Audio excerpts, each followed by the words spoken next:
Hello everyone, if you wanted to know how you can enable DLSS 4.5 on your computer, then you have come to the right place because in this video I'm going to show you how easy it is to turn on DLSS 4.5 on your computer easily. So first off, you're going to go ahead and open up the NVIDIA app on your computer, and once you're in the NVIDIA app, you're going to click onto settings here, and then once you're into your settings, now you're going to click onto about here. And then into about, you're going to tick this checkbox which says opt in to access beta or experimental features. So once you do that, it will update your NVIDIA app, and then you will have the DLSS 4.5 settings on your NVIDIA app. And once you've updated your GeForce Game Ready driver, now you're going to go into graphics here, and then you're going to select any game into this list.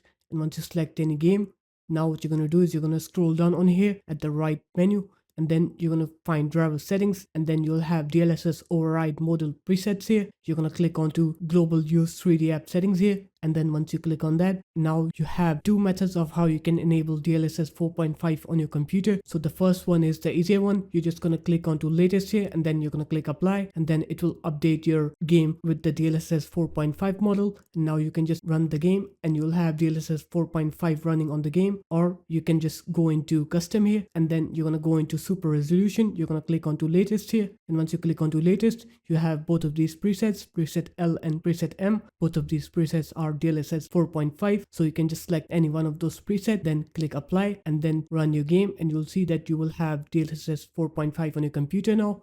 So this guys, that's how easy it was. If you guys found this video helpful, make sure to leave a like, comment and subscribe to the channel, and I'll see you in my next video.